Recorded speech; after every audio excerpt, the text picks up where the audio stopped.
No Filter Photography Podcast. I am your host, Ronnie Cook. Today's guest is another fellow Texas photographer. He is a nature photographer as well. Please help me put your hands together and please help me welcome Mr. Rodgers. Thanks for having me, Ronnie. No problem. How are you doing today, Mr. John? Oh, I'm doing really, really well. Other than having a non-productive day at work, I'm good. Yeah, well, at least it's close to the holidays. Yes, sir. Sure is. So can you tell the audience a little more about yourself?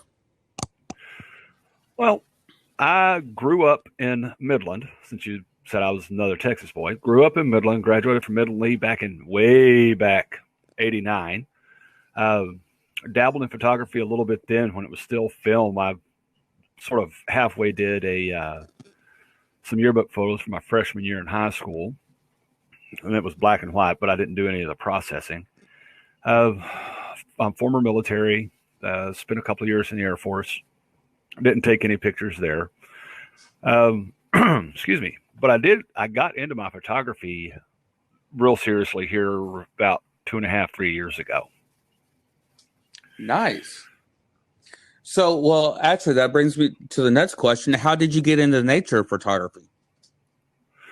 Well, that's more of a photography journey as a whole, really. In the past couple of years, I got into a really bad, not fun spot. And I wasn't working. I was just moping in the house. I wasn't doing anything. My wife had a Canon point and shoot. Mm-hmm. And she said, well, do you want to go take pictures?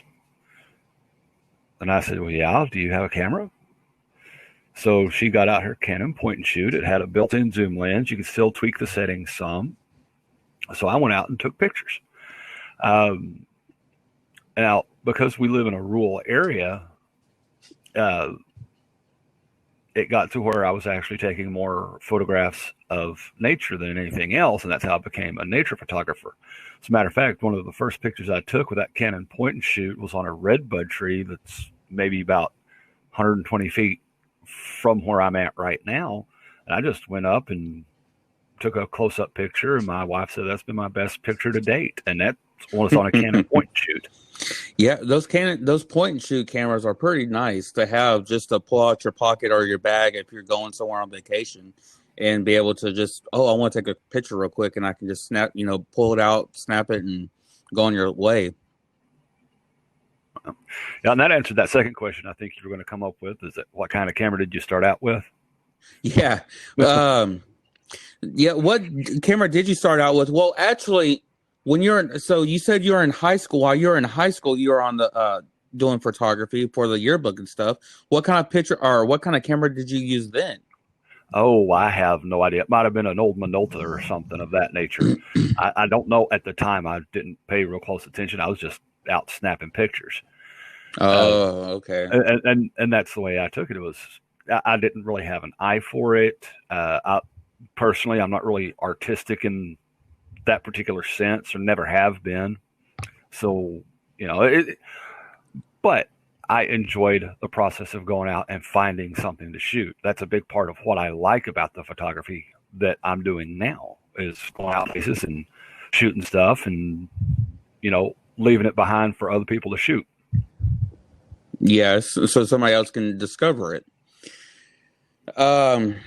What is your favorite thing in nature to photograph? Well, I actually enjoy photographing wildlife quite a bit. And as odd as this may seem, reflections. Within nature, you have lakes and rivers and puddles and whatnot. And it's just amazing what kind of reflection shots you can get out of those, whether it's the puddle, lake, river, whatever, what kind of reflections you can get out of some sort of water. But granted, the reflection doesn't even have to be out of water. I mean, you could use your phone as a reflection outside and take a picture of the sky while you're pointing down at the phone. Yeah. But I also, I've got extension tubes to go along with my lenses. So I break those out when I want to do some macro photography, like with the insects, leaves, grasses, and other things. And, the great thing about the nature photography isn't just a lot of people think it's just flowers, but it's not.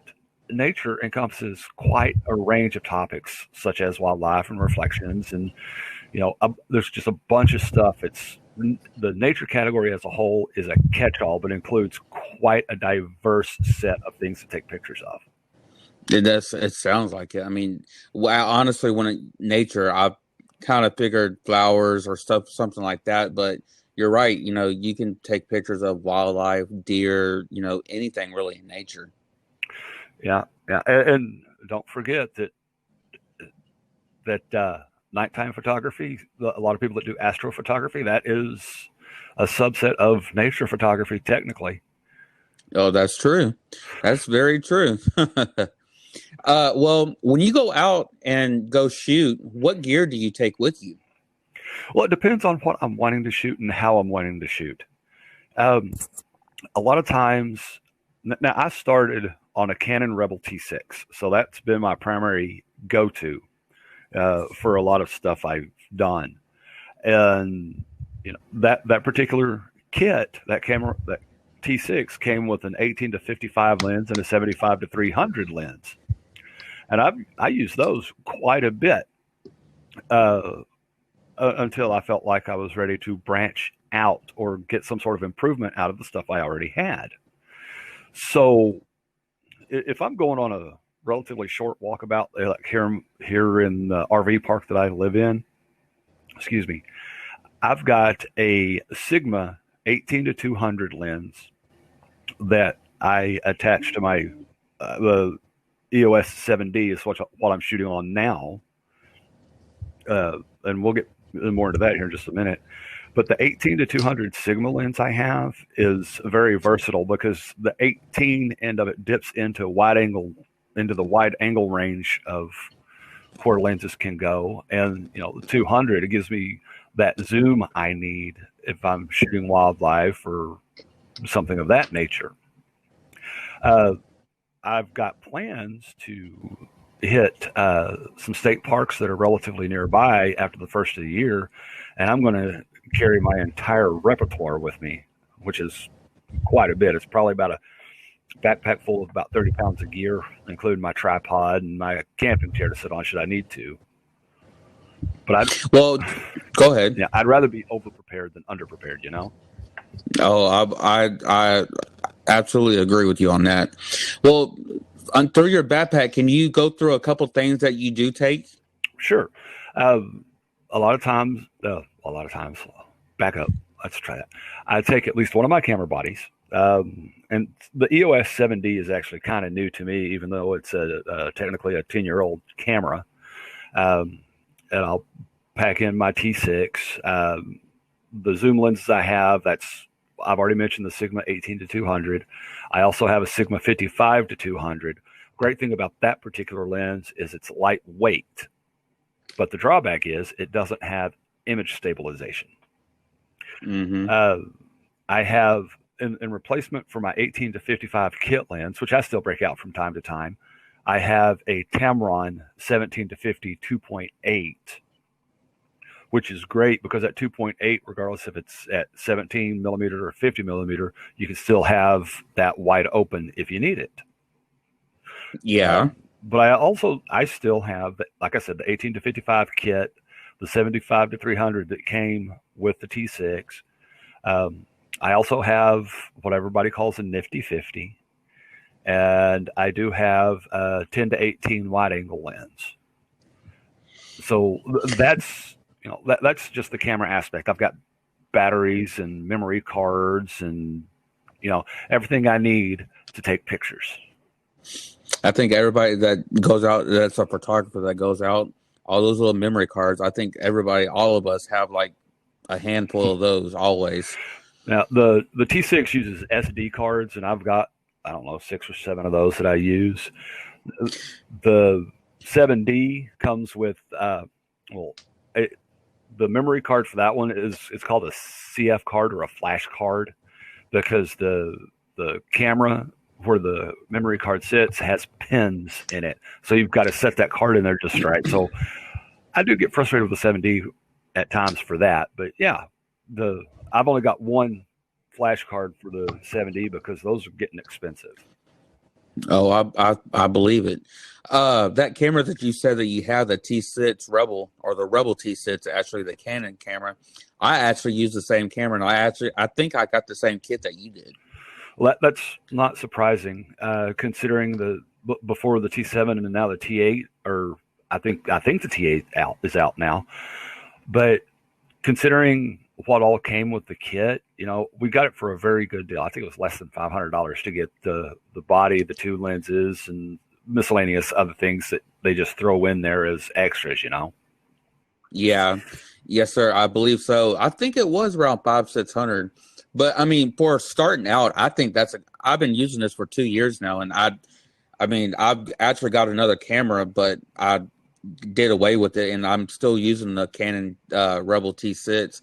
And as you said, that zoom camera, the lens, the zoom lens, I've used that multiple times, and I use the other lens multiple times. And I don't remember exactly what it's called, but the 50 millimeter lens, the Nifty 50, yes. Yes, I actually have bought that, and I love that lens right there. That's one of my favorite lenses. Oh yeah, you go out shoot with it, and it's got that nice creamy bokeh with it. When yes, sir, you're shooting certain things, it's just amazing because it's a 1.8, it can let in so much light. But a lot of times, if you're using that 1.8, a lot of things you need to remember, though, is for that depth of field at that 1.8 is extremely narrow. Yes, you have to. It's funny when you're using that other camera. I think it's the 18 that you said. When you're using that lens, you can zoom in and out, but when you go to that nifty 50 one, it's like, whoa, you have to scoot back, or you have to get a little closer. You have to play with it before you can actually get the clear shot in. Well, absolutely. That is if memory serves me correctly, lenses that do not zoom are called prime lenses. So okay. that means you are the zoom. Like you said, you got to move back, forth, left, right, upside down, backwards, however it is you need to get the shot. Yes, sir. So, with somebody that's wanting to start out photography, what kind of gear do you think they should get? Well, that comes with exactly what they're wanting to shoot and how they're wanting to shoot. My suggestion, if they're wanting to get into photography, the easiest way to do that is to go ahead and pull out what you already have in your pocket. Your cell phone has a camera in it, and a lot of cameras on cell phones are actually pretty decent these days. I don't have an iPhone. I have a Samsung Galaxy, and it's one lens on it has a aperture of 1.9, but it still takes pretty decent pictures. These cameras nowadays do take. I have the iPhone 11 Pro, and it is a step up from what the iPhone first originally came out at. And like you said, if somebody's starting out, just pull out what you got in your pocket, your phone. I actually, when you go out, I'll be out somewhere, and I want to take. I think that'll be an awesome picture. Oh, I don't have my camera. Well, I got my phone, so just pull out the camera and everything like that, and it's all good. And you can edit it to make it look like you on the Lightroom, and make it look like it was taken with your professional camera. Yeah, you can. And also the good thing about your particular phone, if memory serves me correctly, you've got multiple lenses on that phone for your camera. Yes, sir. And sometimes that's a pain in the butt. I'll leave it at that. Now, that was my first suggestion. The second suggestion is if you want to get away from your phone camera, the next step up would be the way I started out, which is on a Canon point and shoot, or just a point and shoot in general. It doesn't have to be a Canon. Just grab a camera and go. I mean, technically, all of the settings are going to be the same regardless.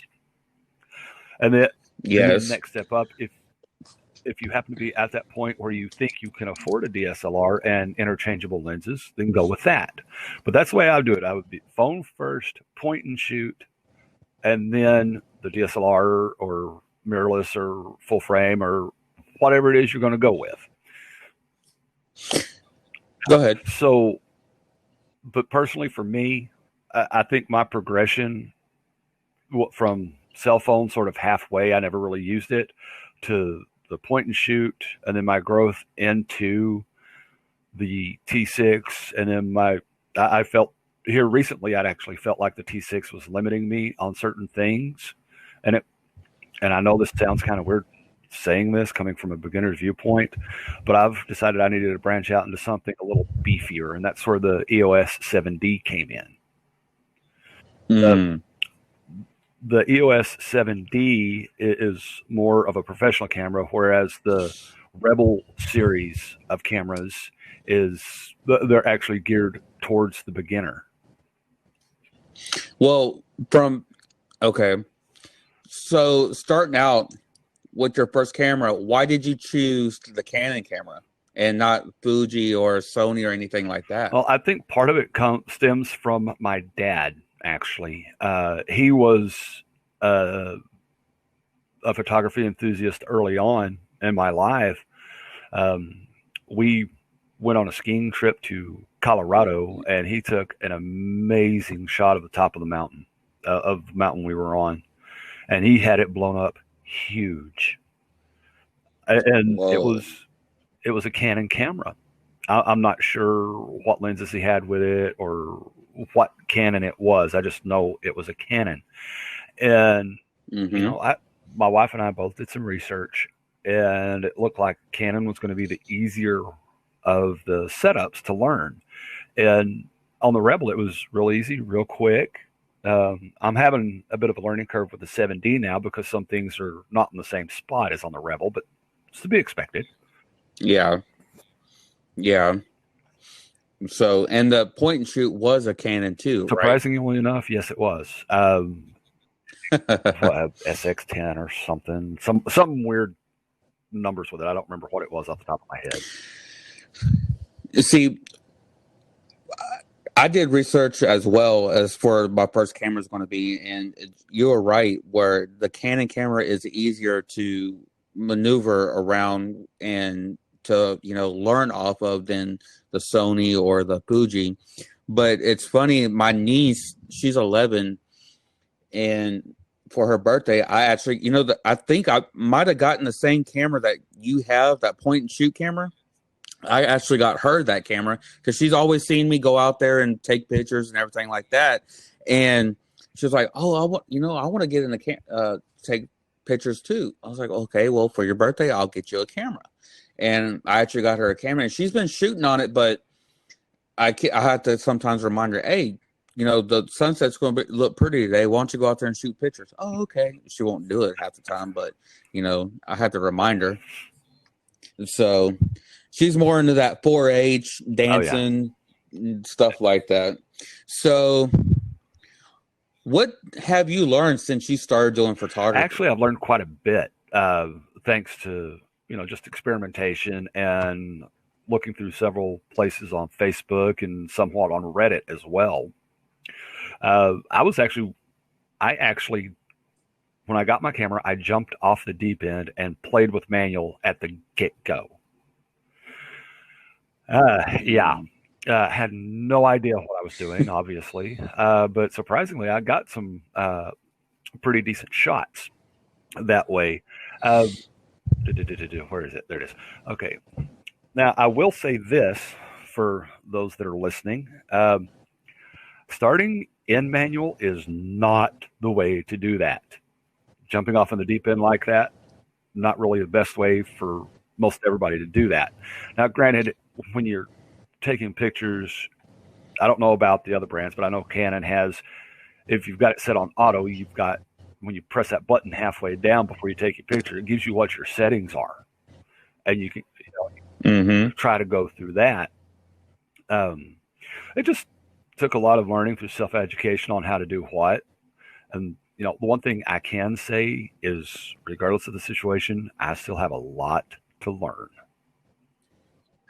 That's one thing I love about photography. There's always something you can learn, something new. And on Instagram, even on Facebook, seeing what other photographers like what they photography or photograph. I Right. mean, sorry, in their ideas. I mean, it gives you ideas. Oh, I could do that, but give it a little twist. Twist it where it's your, what something that you came up with, the same idea, but just give it your little twist on the deal. Oh, You know? absolutely. Speaking of that, something I do is some of the stuff that the local publishing company puts out, and by publishing company, I mean newspaper. Mm-hmm. Some of the stuff they put out here, I look at it depending on what's there. I look at it from a photographer's standpoint and say, "Oh, okay, so they got this here, and they probably did it this way." And what I'll do as soon as I have the opportunity is I'll go and, oh, well, this picture was here. Well, I'll go there and I'll take the same picture and see if I can't get the same kind of feel out of it. Now, granted, that means I'm imitating somebody, but that also is allowing me to express myself. And if I don't like the way the edit goes, I can always edit it some way else or take a different take on the shot. It's just something to get the creative juices flowing. Exactly. So back up when you said that, you started out in manual, like right out the go, you dumped in the deep end. So and you said that that's not, if you don't suggest that somebody starting manual. So if somebody gets the Canon T6, Rebel T6, should they start in automatic, but the ISO in automatic and everything else play with the shutter and the other one, or should they just go ahead and do all of it automatic? If they don't want to like read their manual and all that kind of stuff, what I suggest, again, bear in mind this is T6 specific or the Rebel series specific. Mm-hmm. Leave your camera in auto for the first week. Go out and take pictures every day. Just note down what your settings are. Pay attention to what you see in the viewfinder. Take it out for that auto for a week.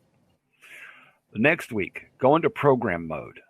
That's where you control the ISO and play with the ISO. Now in the T6 for sure, and I know this is getting a little bit further than what it needs to be for the moment, but just bear with me here. Playing with the ISO, the higher it is, the more noise or grain you're going to find in your picture.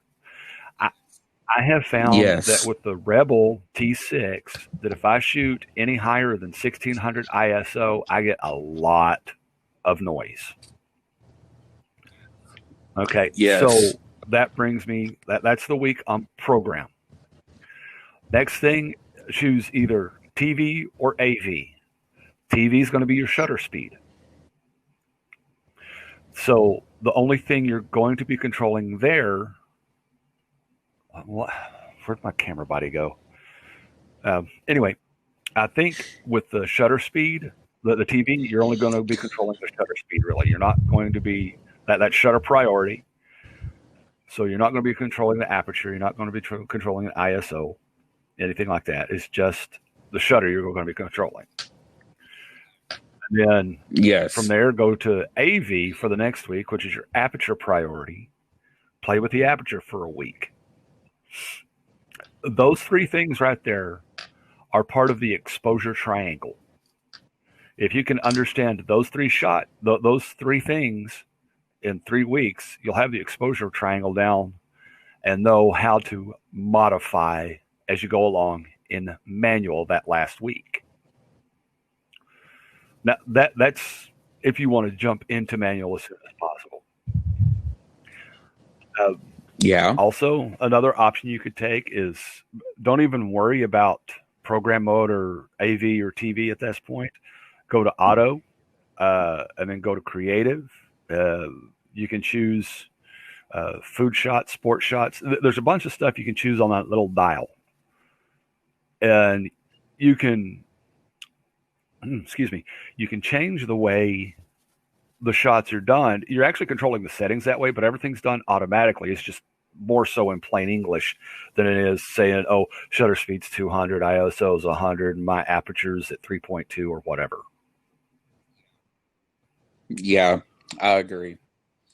I actually learned the hard way. There was this one time where I did a lot of watching YouTube, and I was like, man, it's always coming out too dark, too dark. I mean, what am I doing? I'll get so frustrated, I'll just leave it alone and just come back. And when I'm not aggravated and come back, watch a little YouTube. Okay, well, if I do this, I got to do this, pull this down, and then I got to go at ISO 100. Or if I do this, I got to make sure this is up or, down ISO, I don't know, 300. So you're right. You really have to play with the camera. But like you said, do each week, a different one. So by the time, 3 weeks to a month, you'll have manual down. Yeah. And the thing is, manual scares a lot of people. And there's nothing to be scared of. I mean, as long as you practice, practice, practice, and know where you mess up on shots, you're fine.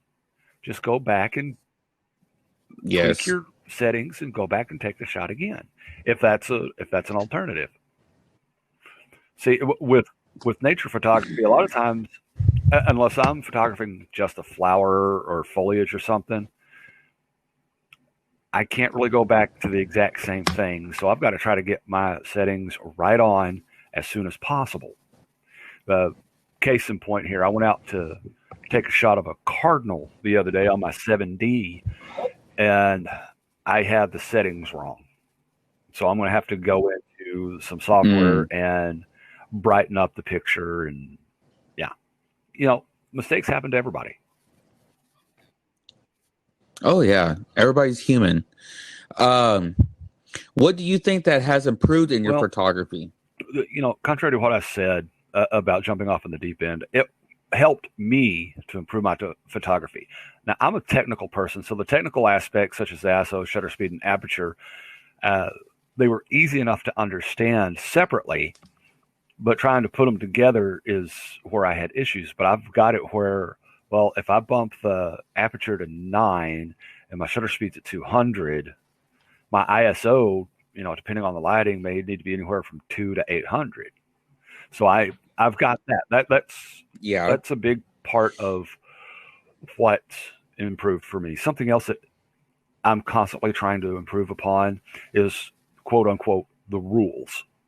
And as an example, I'll give you the rule of thirds. Are you familiar with that?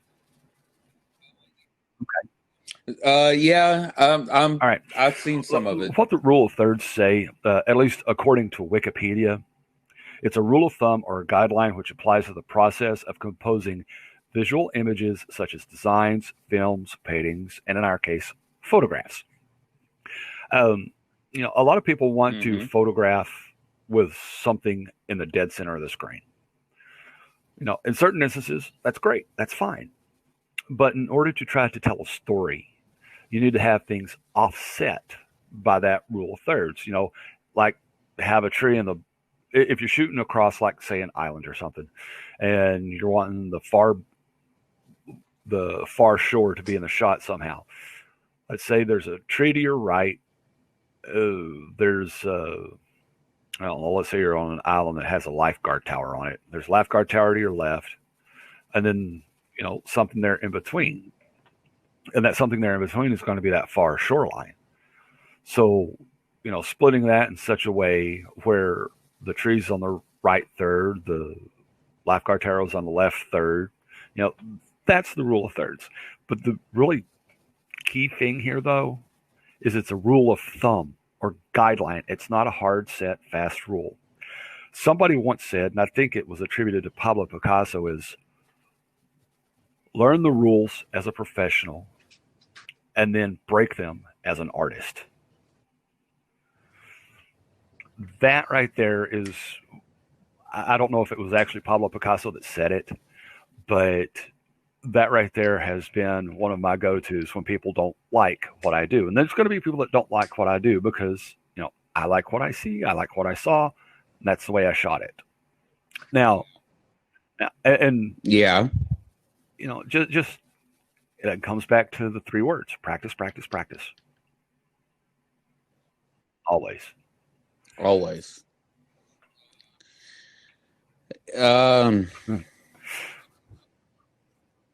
Okay, so you talked about what needs to be improved. What do you think that Oh, still needs to be that's easy. improved? Even though I was talking about rule of thirds, composition is what I still need to improve on. I always need to improve on composition. And again, it's because I don't have an artist's eye. My wife is the artist. I'm not. So I need to learn composition better, take time for my shots, just setting up things. Now, don't get me wrong. I've been lucky enough to have won a couple of awards for just walking around taking pictures, which has surprised the snot out of me, honestly. But with composition and time, the important thing here is the composition and time make the difference between what's a snapshot and what's a photograph.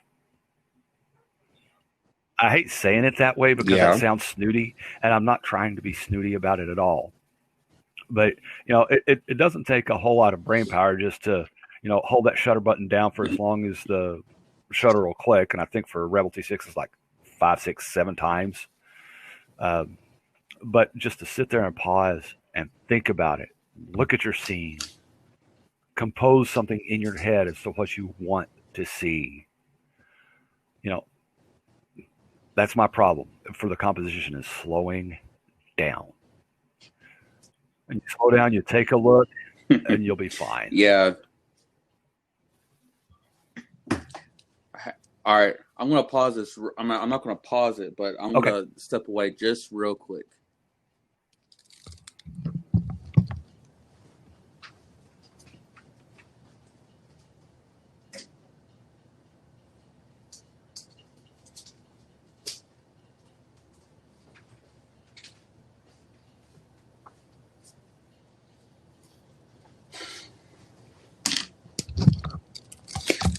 I'm sorry about that. For some reason, I have a little honeybees getting in my house right now, and I don't want the dog to get a hold That's all right. So, okay, we talked about the camera that you use now. Well, can you go a little more into depth or detail of the lenses that you use for the 7D and the Rebel both have EFS lens mounts. So everything I use on the Rebel, I can use on the 7D. So no, I don't use an adapter at all. They are both crop sensor cameras. Okay. Oh, it does. Well, I bet that helps a lot. I got my 7D from mpb.com used, and I paid, I think, $330 for it. So, go ahead. Okay. One of us anyway. Oh, go ahead. The 7D and the T6 have one thing in common, or a couple of things in common. One of which is it's a crop sensor. Two, they have the EFS mounts.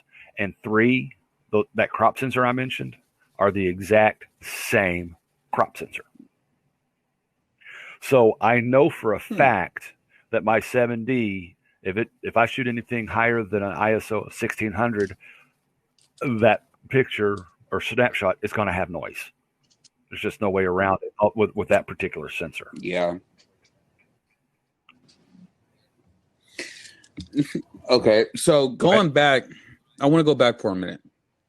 When I asked you about when somebody's starting out of doing photography, and we talked about the gear.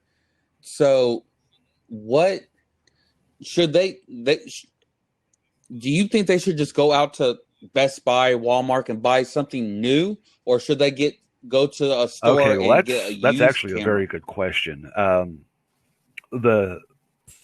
For context, the Rebel T6 and the 2 kit lenses I got with it, I got brand new. So, 0 shutter count on the camera body, brand new lenses, the whole 9 yards, right? Well, right. In the Facebook group you and I are both in, where you got permission to do this from, I asked in that group, well, I'm wanting to branch out from my 18 to 55. I want to find something that's comparable, but it has a little bit more oomph to it. And the guy that owns the group said the Tamron 17 to 50 2.8. It's like, okay, I'll go look. So I got to looking, saw how much it was new, and with all the digging that I've done through Facebook and everything else, I ran across mpb.com, which is nothing but used gear. I feel that once you're comfortable with the first set of gear you have, and I honestly suggest the first set is, like you and I did, something new but affordable. That's why I'm the T6. But once you start branching out, it's a good idea to look at used. And mpb.com, for me, has been a godsend for money saving, honestly, because I've gotten the lenses I've bought. I've bought 3 lenses from MPB and my 7D from MPB, and I think I spent a grand total of $600 tops. Whereas everything brand new would probably have run me about probably anywhere from $1,200 to $2,000 new. Yeah, and I suggest, just because if you're going to upgrade your body, make kind of, and if it's going to be in the same, like how you went from the Rebel T6 to the Rebel 7D, if you can, make sure that the lenses that you are able to use on the Rebel T6 can be used on the newer camera that you get, because it's cheaper. Honestly, I've seen it on the internet. It's cheaper to buy a body, but those lenses get the lenses very are expensive. expensive. And for reference, the 7D is not a Rebel. It's a Canon EOS 7D. There's not a sub name on it. Whereas the Canon, the Rebel series, depending on if we're on this side of the pond or the European side of the pond, here it's a T6, and if I'm not mistaken, elsewhere it's a 1300D. But it's Rebel. Okay. That's the key thing there. The 7D is not a Rebel. Yeah. And so, with all the pictures that you take of the nature, what do you use to edit your photos? Here recently, I've been using something called Photoscape X, and with what editing I do at this point, Photoscape X is perfect for what I do. It comes in a free edition, and then there is a paid edition that is not subscription. And granted, you can do a little bit more with the paid version, obviously, but I have found that the free version a lot of times does exactly what I need. But if I need a little bit more oomph, because my wife is an artist and she went to school for web design and graphic design, so so through the school that she went to, she ended up with the CS4 suite of Adobe products. So if I really need to edit something and the Photoscape X isn't doing it, I'll take it over to Adobe Photoshop and the CS4 and do it there. It just depends on what I'm doing and whether or not I need to use both of them. See, and the big thing for me is I know it's $10 a month for the Adobe Creative Cloud, but between watching my wife struggle with it and I'd struggled with it, it's like, we're not doing this. We have CS4 here at the house, so that's what we use. We use Adobe CS4 and no subscription to pay. Right? It's easy. I mean, whatever is easiest for the person that's going to photo or edit their photos would be the easiest. If you can't get a hold of the Lightroom and you can't do the $10 a month, it's fine, because like you said, we talked about earlier, the iPhone or the Samsung, their cameras are getting better, and their editing on the like that comes with the phones. You can do just as much as what you just about Now, as much as you can do in the the biggest Lightroom. biggest drawback for me on that though is I have a tendency to shake a little bit, and that's regardless if I'm using my cell phone to take a picture or one of these bigger camera bodies. I've got to have, the image stabilization in most of these lenses. The only one that doesn't have it, as I mentioned earlier, was the Sigma 55 to 200. But I've got a tripod, so if I'm shaking too much, I'll just break out Yes, the tripod. yes, I believe that everybody that does Oh yeah, photography absolutely. should invest in a I good bought tripod.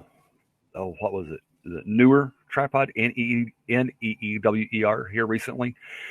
I've not broke it out and used it yet, but it can be a tripod or a monopod.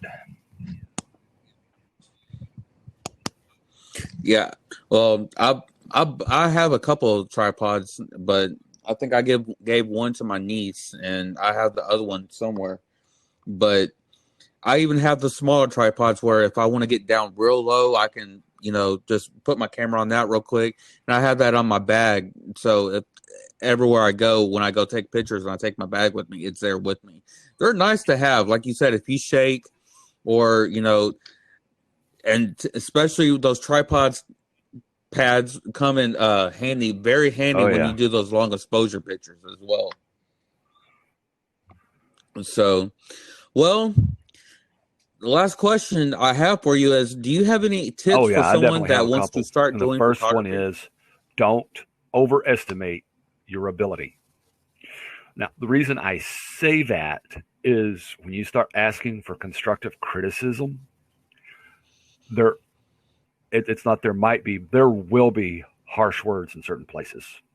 Uh, as a matter of fact, that's part of the reason I don't share my work on Reddit anymore. In that particular group I was in there, it was nothing but harsh words and, not really constructive.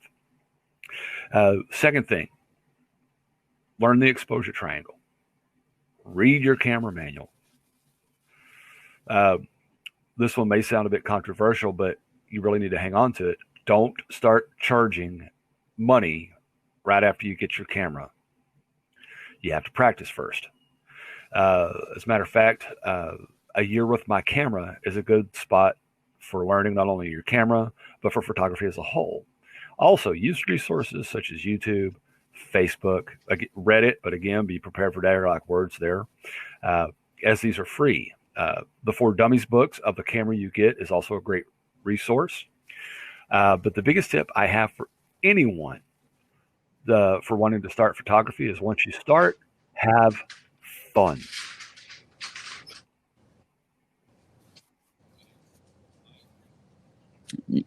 Yes, I agree with that. I was just talking about my girlfriend earlier, and we're talking about photography, but I was talking about this podcast, and I was telling her it's like I'm not doing this to actually make money. I'm doing this for fun, and I believe once you start taking the fun out of something, you get burnt I can out quicker completely see with it. that. The Now I used to go out and shoot every day. I don't do that anymore uh, because other things popped up and things come around, and I shoot about once or twice a week now just to keep my eye in and keep my practice up. But it's still nature that I shoot, so I stay good. I stay in practice, and I guess one other tip I can add is even though you're having fun, don't get burnt out on what you're doing. Take a break. Yes, I agree. I totally agree on that. Well, do you have an Instagram or a Facebook that people that if they're interested in seeing your Sure. work that they My can go see Instagram, let your me make work sure at? I've got it right here, is I'm going to have to spell this for you. It's pronounced Cyrenicus Photography, and it's CERINICUS,